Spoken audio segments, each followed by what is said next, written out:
en la cita corta, donde usted puso, digamos, colocó entre paréntesis el apellido, ¿verdad? Del autor, el año, y luego se cierra, ¿verdad? ¿Qué es esa frase que usted colocó después? ¿Cuál frase? Me pareció, según yo.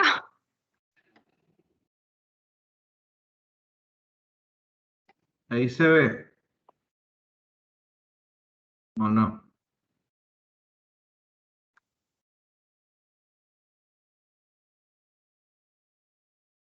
Se observa.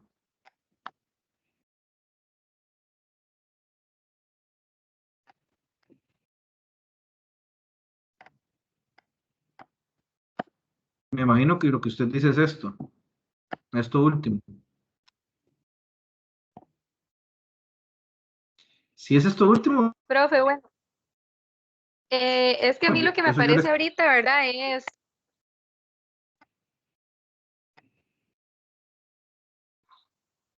Es el trabajo de los cambios lingüísticos y literarios en ese momento, pero es que me pareció, ¿verdad? Es que no tomé captura o un apunte ahorita de que en la cita corta me pareció, pero seguro fui yo entonces, ahora veo otra vez la lección. Ahora, Ah, ok, ahora sí. dígame. En la de menos, bueno, la cita corta,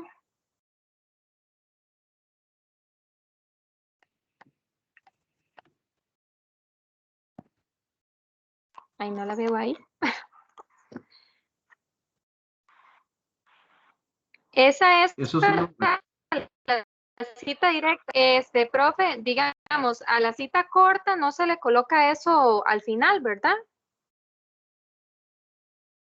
¿Cuál cita Como por corta? un Esta. ejemplo, ajá, la cita corta que es de menos de 40 palabras.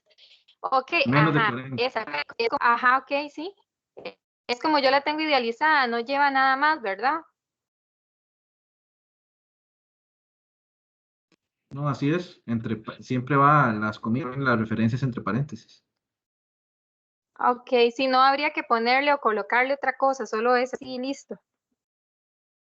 Ujú, exactamente. La directa. No, gracias, profe. Es que se me hizo un enredo. Ustedes pueden hacer de cualquiera de las dos formas. Por una cuestión de estilo, tal vez para que sea un poco más elegante y no como tan, como uno diría, tan chambón, digamos, por decirlo así popularmente.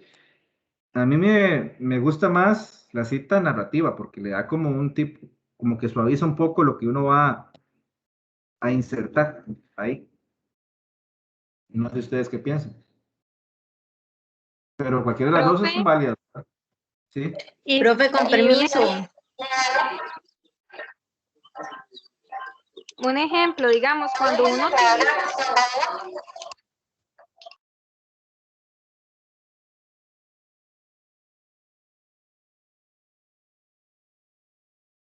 ¿Quién ha pedido la palabra antes? Profe, yo, con permiso. Estaba Sí. revisando una guía resumen del Manual de Publicaciones de Normas APA, séptima edición del 2020. Y dice que con al final de la página en el parafraseo, dice que no es obligatorio proporcionar un número de página o un párrafo en la cita. Que si uno quiere lo puede incluir o no lo puede incluir. Ah, bueno, perfecto.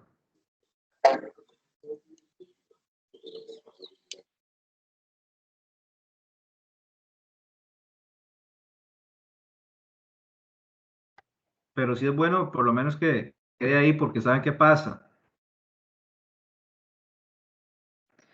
Aunque no es obligatorio, pero sí es bueno porque, no sé, como que queda a veces la posibilidad abierta.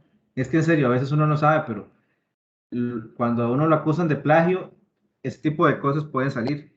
Entonces es mejor ir a la segura y exponerse. Anotar aunque sea eso, el número de página, ¿no? Aunque, como dice la compañera, no es obligatorio. No es obligatorio.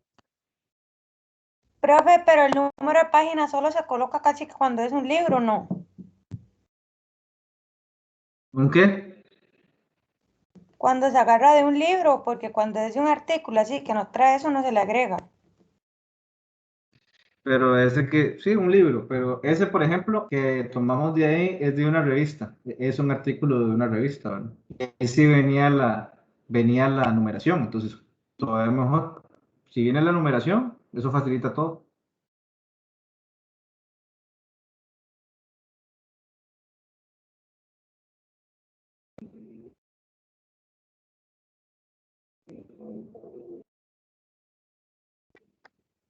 La próxima semana vamos a ver cómo, cómo se dan las citas más extensas, porque sí quiero ver un poquito de la materia.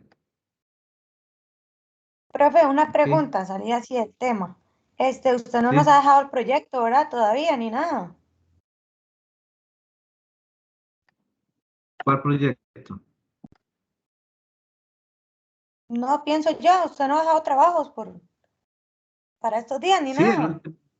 el último que hicieron, nada más, el comentario. Pero aparte de ese, no.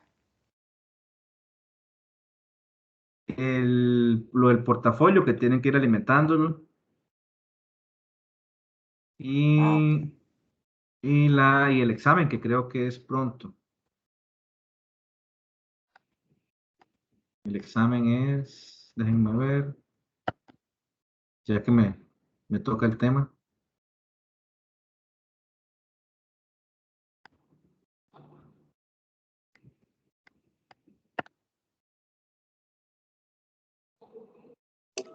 Profe, ¿verdad que en la carpeta de Team no está el programa? ¿O sí? Está claro. Ok, El gracias. examen es el 19 de junio, dentro de 15 días.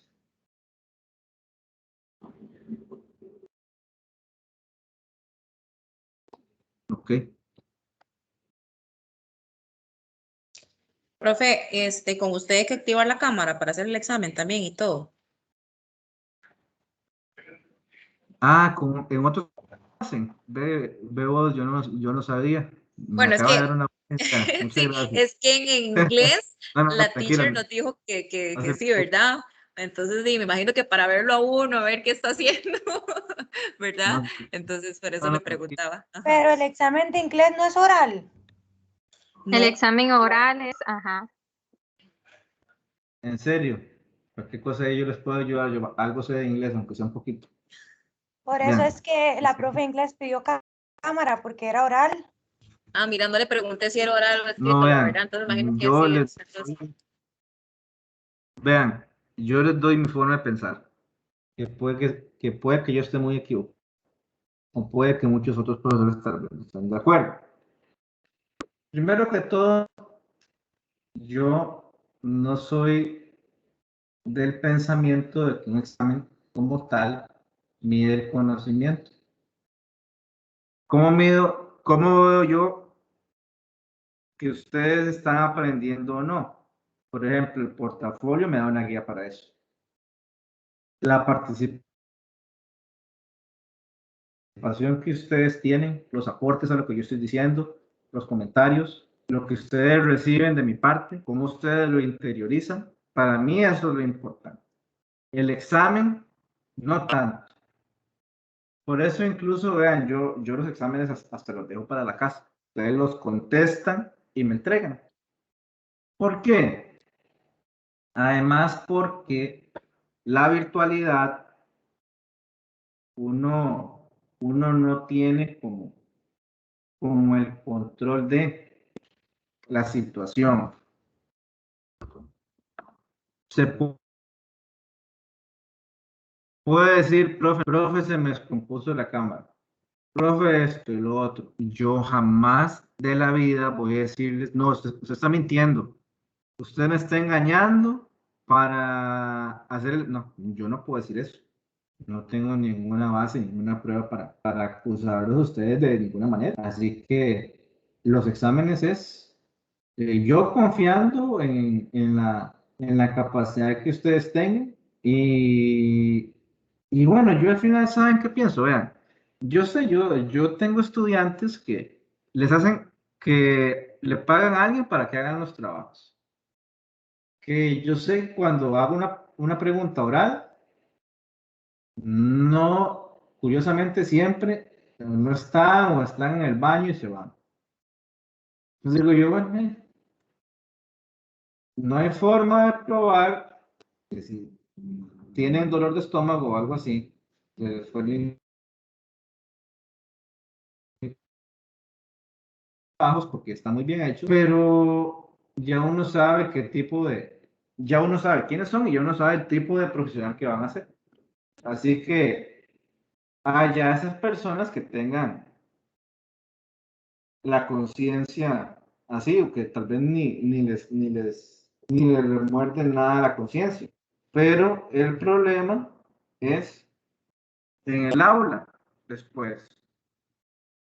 Si ustedes quieren ser profesores y profesoras del montón, igual es una irresponsabilidad porque ustedes tienen a cargo 12 estudiantes que van a contribuir a formar y tienen dos caminos, o lo asumen así o lo asumen de una manera seria y responsable. Además, ustedes están pagando un dineral por venir a la universidad todos los sábados. Así que la actitud que ustedes deben tener es más bien proactiva, decir, bueno, yo invierto, pero quiero aprender que no hay nada más feo a veces para uno que como estudiante, a veces, qué sé yo, desde el punto de vista de uno como docente, estar en un curso y uno siente, no, yo no aprendí absolutamente nada. Puedo pasar el curso, pero no aprendí nada. Puedo pasar el curso, pero yo sé que me hicieron todos los trabajos. Y bueno, ¿cuál es el chiste de venir? Creo yo que ninguno. Así que en cuanto al examen y eso, uno va a ir como a ciegas un poco, pero yo no. Vieran que yo ponerme como muy quisquilloso con lo de la cámara y todo eso, no sé, no me, no me termino de convencer de hacer, además de que mete a veces cierta presión hacia ustedes que no es necesaria tampoco, entonces no me, no me he terminado de convencer de eso. Lo importante para mí es lo otro, todo lo que yo acabo de decir. Sí, profe, tiene razón.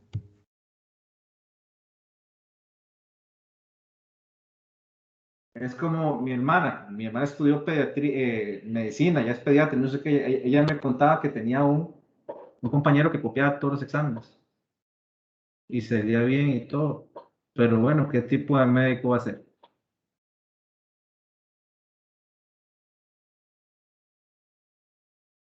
Y ojo, mucha gente menosprecia nuestra carrera, pero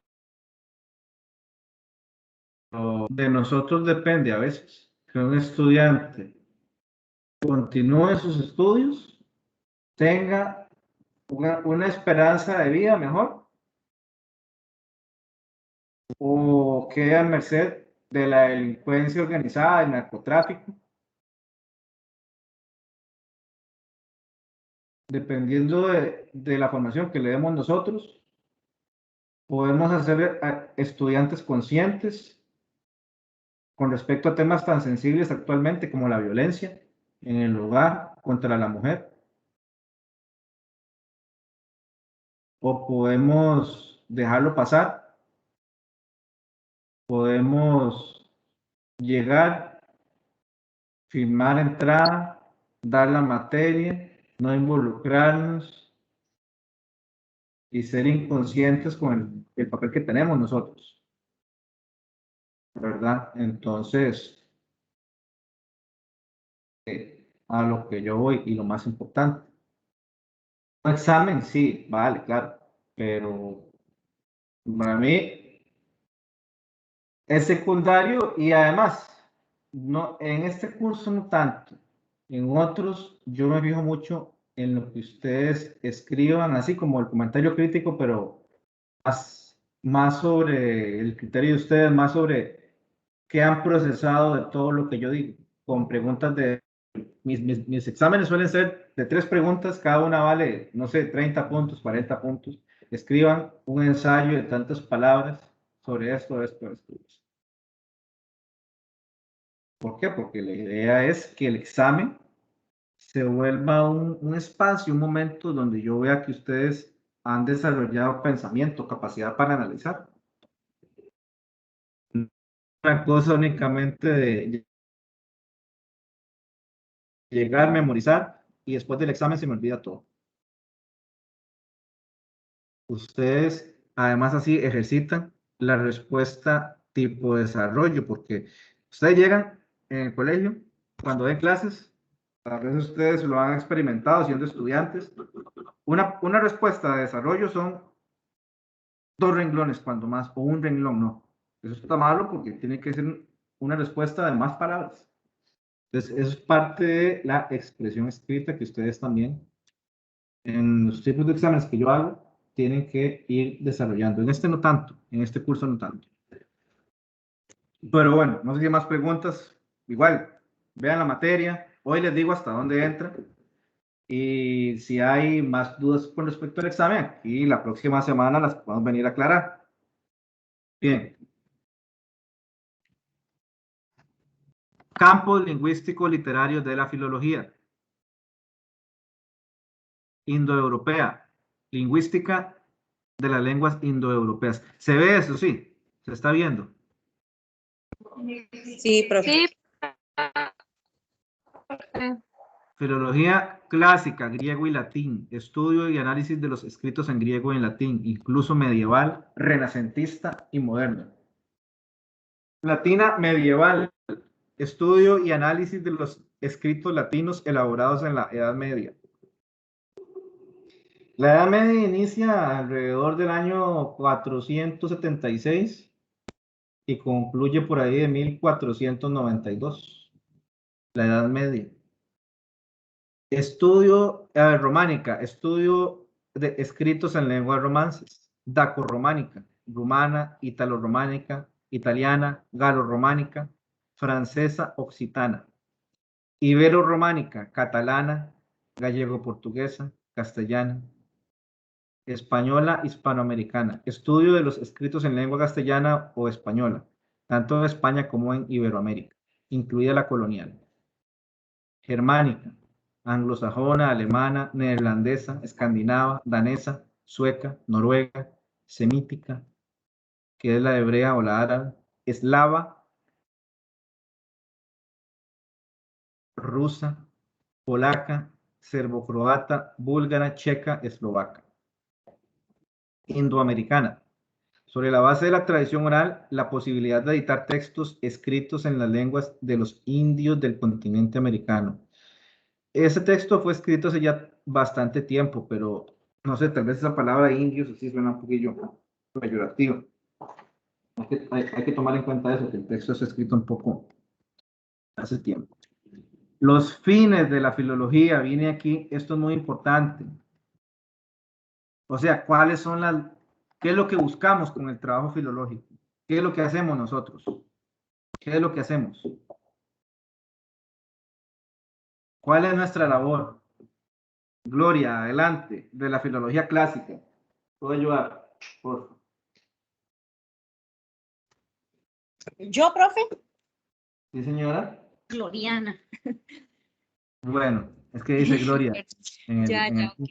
Leo, de la filología clásica. Fines de la filología, clásica. Editar textos de acuerdo con el método específico. La edóctica. Distinguir y entresacar lo auténtico mediante la crítica y la interpretación. Enseñar las lenguas clásicas. Traducir y entender el contenido de sus correspondientes literaturas. Conocer las bases de la cultura occidental. disciplinar en forma lógica la mente, conocer y practicar el humanismo de los clásicos grecorromanos, ampliar la cultura de la persona, desentrañar y explicar el legado cultural e histórico clásicos. La historia es, ante todo, un documento escrito. Ayudar a conocer mejor las lenguas romances modernas en su diacronía para, a la vez, comprender en mucho su sincronía. Ayudar a explicar léxico de las lenguas modernas, principalmente románicas, sobre todo del español mediante la emitología. Manifestar bien el pensamiento por un buen uso del idioma. Enseñarle latín a gente de otros campos como el derecho y raíces griegas y latinas a gente de ciencias naturales. Ok, muchas gracias. Son algunos de los quehaceres o de las labores que realizan los filólogos clásicos. Que si ustedes se fijan, tiene como dos grandes labores, que es la enseñanza del latín y del griego. Tanto estudiantes que están cursando esas carreras, como a los de otras carreras que lo utilizan en su quehacer. Quiero interponer un habeas corpus. ¿Qué es un habeas corpus? Eso tiene que ver con el idioma o el latín. ¿Qué es un habeas corpus?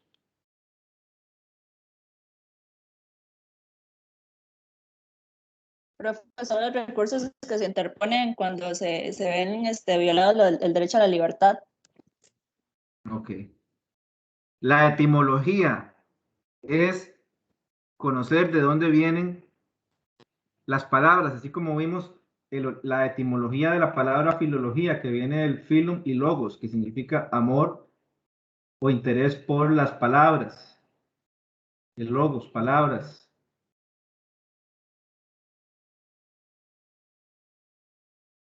Cada palabra, muchas palabras tienen su etimología, tienen su raíz en el latín o en el griego.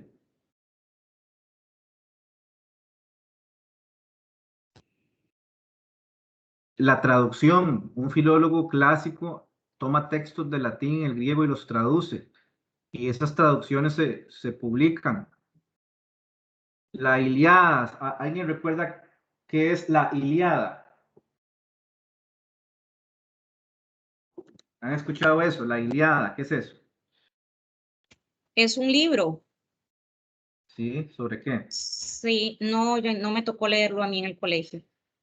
Conozco el Es un nombre libro. nada más. Ok, es un libro que por cierto no está en griego, sino está en diferentes idiomas o dialectos ligados al griego, porque es un libro muy antiguo. Entonces, el filólogo lo traduce al español y así se publica para que millones de personas lo lean.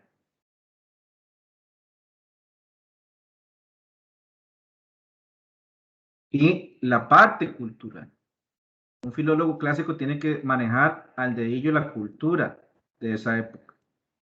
Tiene que saber más o menos en qué consiste los géneros literarios, las grandes obras de la cultura griega, las grandes obras de la cultura romana. Por eso la compañera, yo le preguntaba, la Odisea, la Ilíada, bueno, yo pregunté y ella respondió, la Ilíada es una obra de la cultura griega. Profe, una consulta. Cuando alguien traduce un libro, ¿el libro lo publica con el nombre del autor o con el nombre de quien lo traduce? Nombre del autor y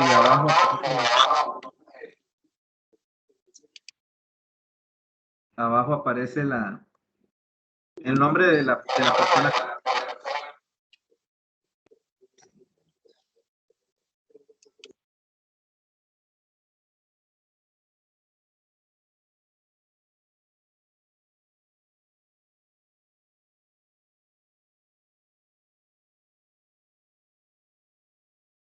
Y como les dije, el tema de la cultura, también es importante.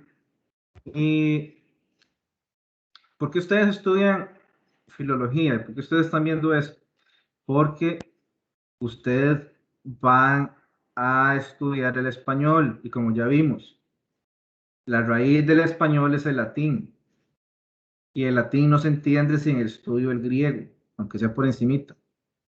Entonces, para ustedes comprender mejor el español, tienen que estudiar o tener alguna idea sobre el latín y sobre griego. Ustedes llevan aquí en la universidad, tienen que llevar 2 cursos de latín. Entonces, un experto en español, como ustedes lo van a hacer, debe tener un conocimiento básico sobre la filología clásica. Y es lo que estamos viendo acá en este curso.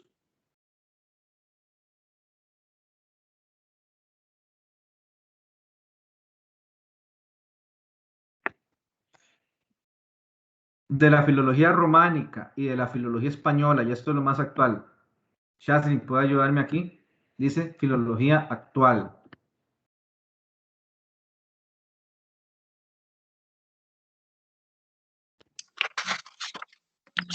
Voy, profe, es que yo lo tengo impreso. Editar textos antiguos y modernos. Allí donde existe y haya todo tipo de facilidades para hacerlo. Enseñar a firmar, leer y escribir. De lo contrario, ¿cómo se podría integrar un individuo en la sociedad y usar además las modernas computadoras? Educar en forma global mediante el idioma patrio, excelente medio para practicar el humanismo actual. Crear y dotar de cultura mediante tal idioma. Enseñar la gramática normativa de la propia lengua para emplear en modo correcto la lengua estándar escrita. Dar cursos de español para agentes de otros países. Enseñar lenguas y literaturas en las instituciones docentes. Desde diferentes puntos de vista y con distintos métodos. Presentar las literaturas mediante la interpretación de textos, extraer aspectos culturales de los textos literarios, colaborar con editoriales en la edición de textos, libros, diccionarios, revistas, revisar y corregir textos en su aspecto gramatical, léxico, semántico y estilístico de diferentes disciplinas, derecho, periodismo y ciencias. Aprender y enseñar idiomas. Excelente. Y quiero cortar ahí porque esa última parte es fundamental.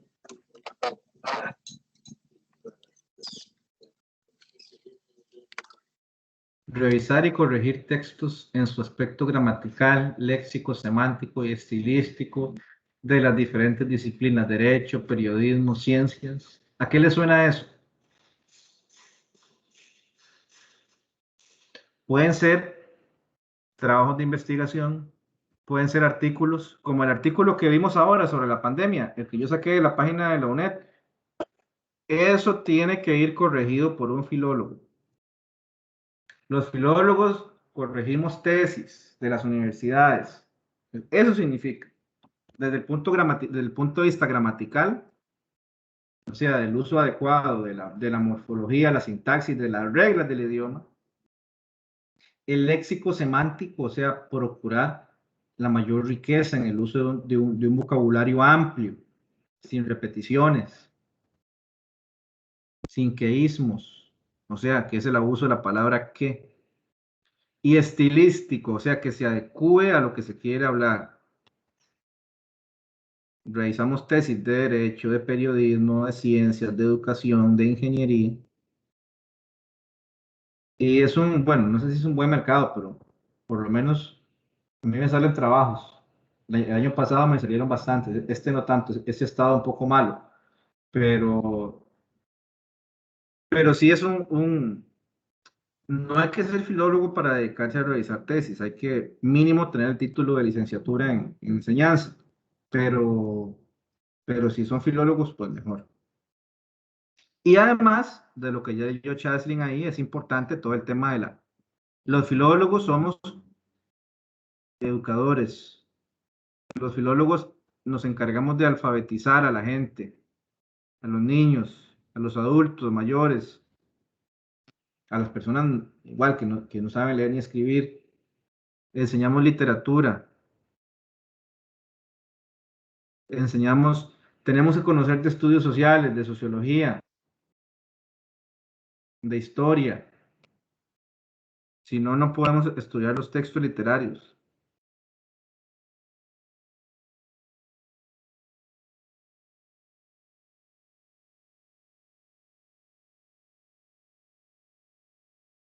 Candy, tal vez me pueda ayudar con la lectura, porfa, donde dice aprender y enseñar idiomas actuales.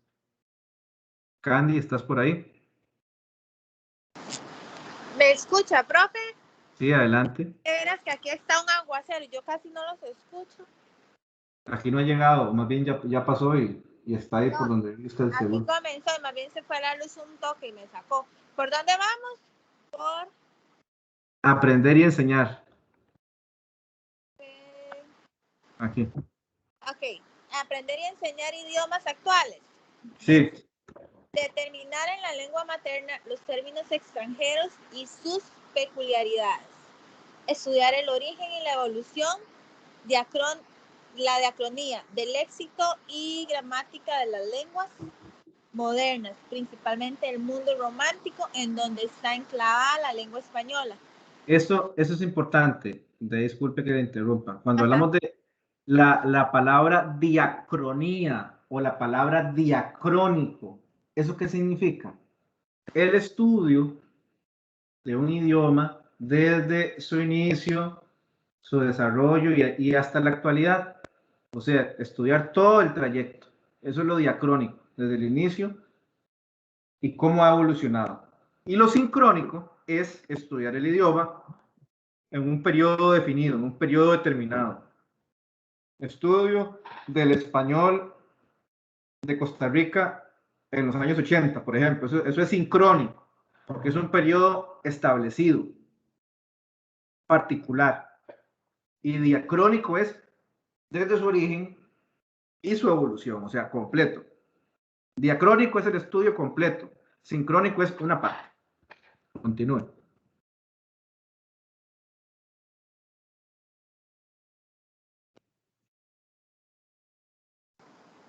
¿Continúo? Sí. Ok. Dice, estudiar la lingüística sincrónica, estudiar grupos lingüísticos modernos, elaborar clasificaciones de idiomas, efectuar traducciones e interpretaciones, siempre y cuando se conozcan académicamente la lengua fuente y la lengua destino. Elaborar gramáticas, glosarios y diccionarios, tanto generales como especializados. Servir de óptima ayuda a los medios de comunicación colectiva y publicitarios, que se apoyan en gran medida en el uso gramatical y estilístico. Relacionarse con la historia para conocerla, obtener la conciencia crítica de ella y presagiar con conocimiento de causa el presente y el futuro. Ok, entonces, gracias. Cuando hablamos de elaborar gramáticas, glosarios, diccionarios, podemos hablar de diccionarios. Hay un diccionario de costarriqueñismos, o sea, de palabras propias del español de Costa Rica. Diccionario de la cultura bribri, por ejemplo, del bribri como tal. También hacemos eso nosotros. ¿Qué es un diccionario? Es la recopilación de palabras utilizadas por un país, por un grupo social y registrar registrar las palabras y también construir los significados con base en el uso que le dan las personas. ¿Ok? Ahí arriba decía, impartir clases de español a extranjeros. Ustedes van a Estados Unidos y dan clases de español y ahí tienen un nicho de trabajo, de mercado muy bueno. Déjenme decirles. No pareciera, pero sí. Y es un reto también dar clases de español a extranjeros. ¿Por qué? Porque ellos no saben nada del idioma, ya manejan otro idioma y van a tener como referencia la gramática y la estructura del idioma original. Entonces hay que jugar con todo eso. No es fácil, pero también es un área que es interesante para uno incursionar, porque ustedes no están aquí únicamente para ser profes de español. Si lo quieren ser, perfecto, pero si no, tienen todo este montón de posibilidades más. Trabajar en los medios de comunicación, corrigiendo artículos de periódico, escribiendo artículos de periódico, trabajando en agencias de publicidad, elaborando los mensajes, revisando los mensajes que se lanzan, las campañas que generan millones de dólares a las compañías. Tiene que llevar una frase, un eslogan, tiene que llevar todo un plan de mercadeo. Eso lo hacen también los filólogos. Ofrecer conferencias sobre diversos tópicos culturales, principalmente sobre los relacionados con los idiomas y las literaturas. Mejorar la gramática y estilo de páginas web. Vean ustedes también, tiene que ver con el tema electrónico, para que salga un castellano coherente y bien estructurado léxica y sintácticamente. Ven ustedes, todo eso es las posibilidades que nos brinda la filología para incursionar todo lo que cubrimos nosotros.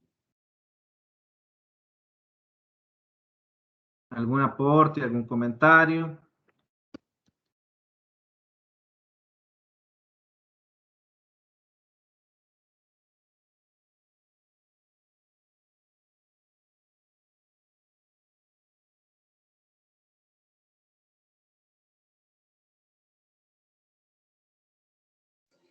Profe, me parece curioso que la filología se utilice para tantas cosas y digamos, en la carrera de periodismo a usted no le dan ningún curso de filología.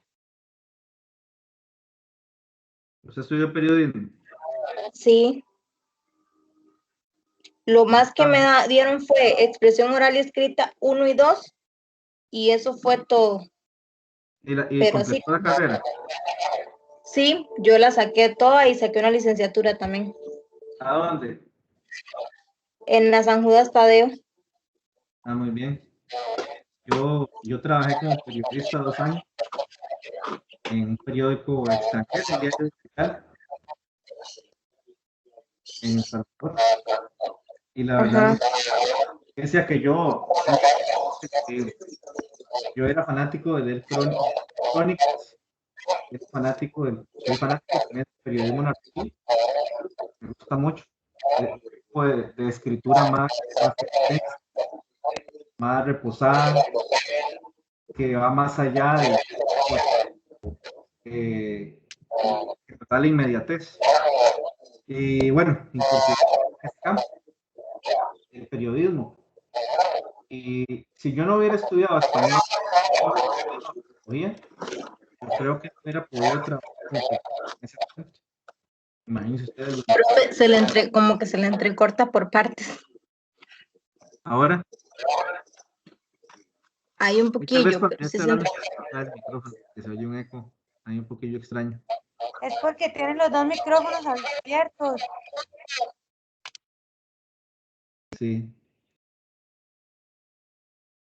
Sí, es curioso, pero yo creo que la carrera como está diseñada es con esos 2 cursos, precisamente, ¿no?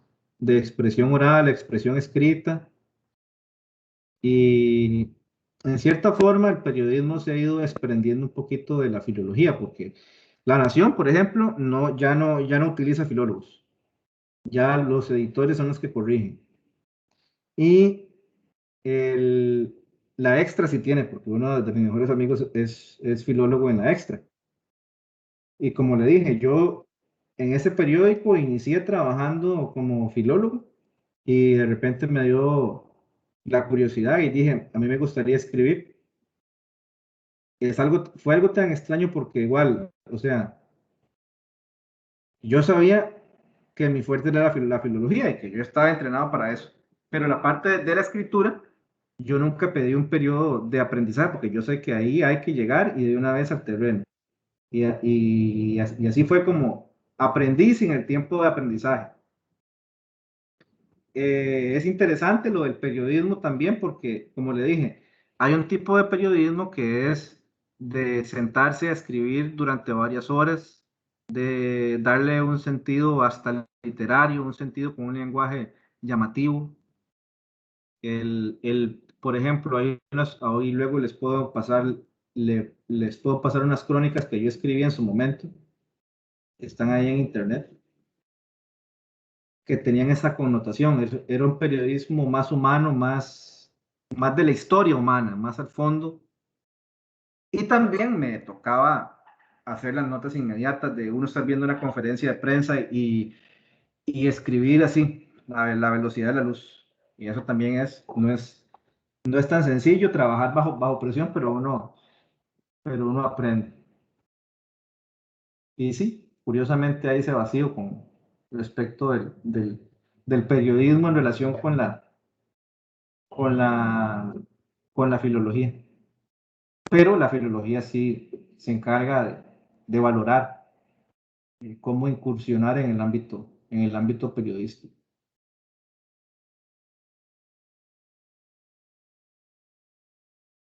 ¿Algo más? Profe, Sí. sáqueme de una duda. Con la lectura que estuvimos haciendo, yo leí por ahí, bueno, ahorita no recuerdo muy bien cómo era la palabra, si era un tipo de filólogo o un tipo, alguna rama, no me acuerdo, bueno, que hay también un filólogo que como que se enfoca en estudiar lo que tiene que ver como con la Biblia. Esa es ¿cómo se llama? La exégesis. Ajá, sí, cierto. Es la disciplina, una de las disciplinas que auxilian la filología, déjenme ver. Ajá, sí, ya me acordé. Ok, entonces a lo que yo trato de entender y la duda que No, tengo es que de ahí es donde he escuchado que eso es, supuestamente, perdón, eso es el apartado que dice medios esenciales de la filología. Un ajá, medio esencial para hacer la labor filológica es la exégesis, que es la actividad centrada en explicar y aclarar textos bíblicos. La exégesis. ok, y de ahí es donde viene que yo he escuchado que la Biblia tiene varias versiones. Sí, claro. Además, hay evangelios apócrifos, que son evangelios, o sea, son evangelios que no están en la Biblia que uno conoce, los fueron sacando de otros profetas o de otros escritores y los fueron sacando. Por eso, entonces digamos, me imagino que, bueno, la Biblia, quien la escribió primeramente, eso fue hace no años de años, sino como siglos de siglos, Exactamente. ¿verdad? Entonces, la primera Biblia que tuvieron que haber escrito, la tuvieron que haber hecho seguro en algún idioma y que nosotros yo ni conozco, seguramente, ¿verdad? Y de ahí me imagino que los filólogos la han traducido y la han hasta, digamos, la han escrito en diferentes idiomas para que todo el mundo la pueda leer y por eso es que he escuchado que dicen que la Biblia tiene diferentes versiones y hasta le tienen nombres. La versión no sé qué y la versión, bueno, ahorita es que no sé, realmente no he leído mucho la Biblia, pero sí he escuchado así como, y que hay mucha gente que dice, es que los católicos tienen una Biblia y los evangélicos tienen otra. Eso Por ahí, sí, sí. por ahí viene el asunto. O sea, todo eso tiene que ver con la filología, con el estudio de lo que es realmente, de lo que se centran en estudiar la Biblia. Bueno, Sí. estudiarla no en el sentido de lo cristiano, sino en el sentido, digamos, de la filología, de cómo está escrita, de su origen, de su historia, de interpretarla, de lo que nos quiere dar a entender cuando la escribieron. Porque eso es algo que así, como que la Biblia hay que saberla interpretar, ¿verdad?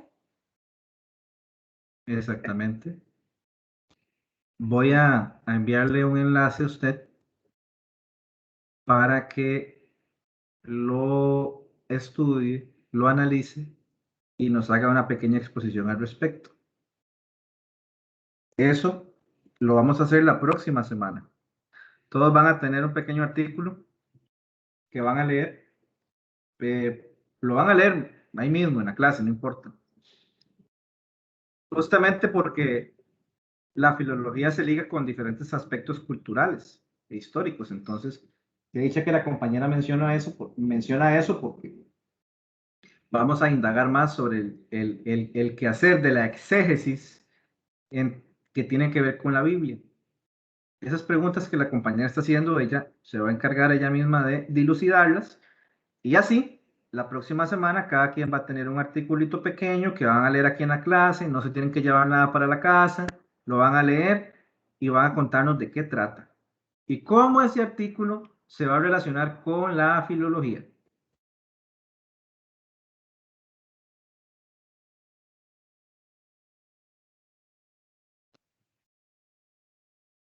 ¿Algún otro comentario, alguna otra duda, pregunta?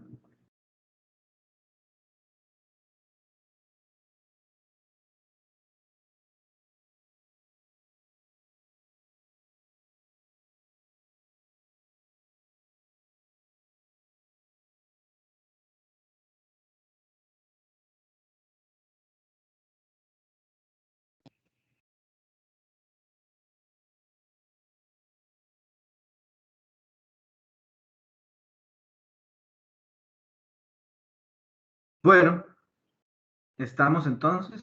Espero que hayan tenido una linda tarde y que sigan adelante. Profe, entonces eso lo hacemos la otra semana como trabajo en clase, entonces un pedacito nos toca Sí, cada sí. uno y, ok, está bien, profe. Listo. Bueno, Hasta luego, profe, gracias. hasta luego. Gracias. Bueno, Gracias, profesor. Gracias, profe.